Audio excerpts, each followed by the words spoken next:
Bonjour, vous reconnaissez sans doute ces éléments, mais je voulais profiter du travail que je vais mener sur cette coque pour vous redonner, entre guillemets, si c'était possible, un conseil et ou un truc et astuce. En effet, on n'installe pas une machine à vapeur dans un bateau, on construit le bateau autour de la machine à vapeur.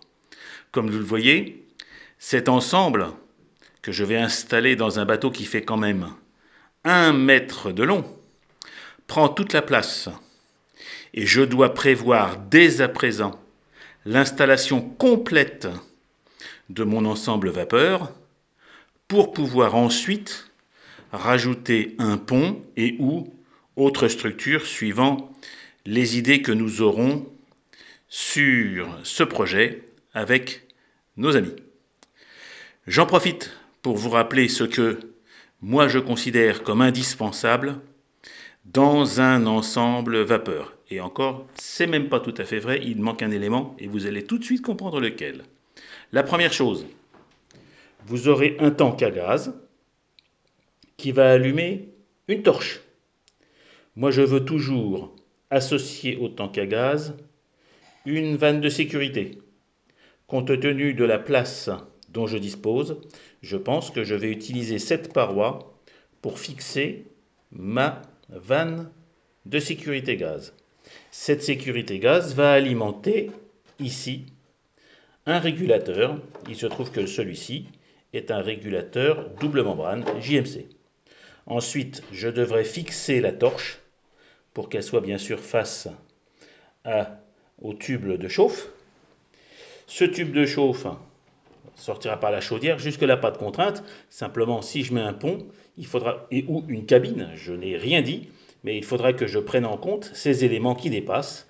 Et, comme vous le voyez ici, j'ai une prise. Alors, je n'ai rien monté, mais vous avez ici une prise double. Pourquoi? Parce que j'ai prévu d'un côté un sifflet et de l'autre côté le régulateur. Donc, ça veut dire que, sans doute, je vais devoir positionner le régulateur initialement prévu sur la gauche, enfin initialement prévu entre guillemets, encore une fois, je n'ai rien fait, mais sans doute de ce côté-là pour être plus près de son raccord. Je ne vais pas faire des kilomètres, si je peux, des kilomètres de tuyauterie. Ensuite, je ne mets jamais, comme vous l'avez vu, jamais le tank à gaz contre la chaudière, ça chauffe trop.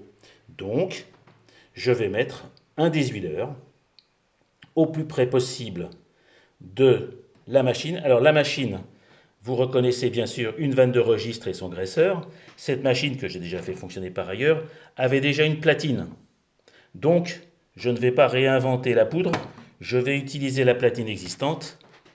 Contrainte, je ne pourrai pas avoir une platine complète me permettant de mettre tout l'ensemble vapeur sur la dite, parce que vous constaterez que cette platine est déjà conçue pour se fixer sur l'arbre que j'ai scotché ici, sinon il tombait. Rien n'est monté, comme vous le voyez, je n'ai pas non plus encore le gouvernail, mais ça vous donne une idée de la manière dont je dois monter cet ensemble vapeur. Et comme vous le voyez, comme c'est très tendu, c'est très tassé, je vais tout installer et vérifier que systématiquement, tout ce que j'installe pourra être démonté pour réparation. Sur un de mes bateaux, j'ai installé un cerveau pour le sifflet sous l'ensemble. Ce cerveau de mauvaise qualité, je ne dirai pas sa provenance, ce cerveau a cassé, je dois démonter quasiment tout le bateau pour aller le changer. Je peux vous dire que j'apprécie peu l'humour. Donc comme vous le voyez, j'ai pris ici l'option de prendre un gros tank pour éviter le refroidissement dans la mesure où cette machine va consommer et que ce brûleur fait 250 grammes/heure. Donc, je résume. Un tank, une vanne coupe gaz radiocommandée, un régulateur et sa prise, une prise de vapeur, ici une soupape de sécurité de watts si je ne me trompe pas, un raccord en T pour le sifflet, ben oui, je ne l'ai pas montré, mais j'ai un sifflet qui est prévu, un désuileur, une vanne de registre, un graisseur. Je constate aussi dans ce montage que ma chaudière colle ici à la chaudière. Donc là, j'ai un problème. Je ne pourrais pas mettre le tuyau puisque la prise, en plus, la prise de vapeur est ici. Donc il va falloir que je refasse ici un coude qui va aller me chercher la vapeur ici. Et ça, il faut que je le permute. Celui-ci, il faut que je le permute de 180. Mais pour le permuter, il faut que j'enlève ça parce que vous voyez, ça ne peut plus tourner. J'ai plus la place. Voilà, ça va passer, mais celui-là, il ne va pas passer. Et je ne peux pas le dévisser parce qu'il touche. Donc voilà, j'ai encore un petit peu de travail, comme vous l'imaginez, avant que cet ensemble soit installé et que cette coque devienne un vrai bateau. Mais en tout cas, voilà à quoi un vaporiste comme moi doit veiller pour réussir au final. Et je constate que si tout va bien, dans la partie la plus large de la coque se trouve le poids, c'est-à-dire l'ensemble chaudière plus la machine. Donc ce sera la surprise.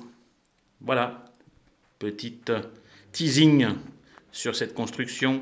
Au revoir les amis.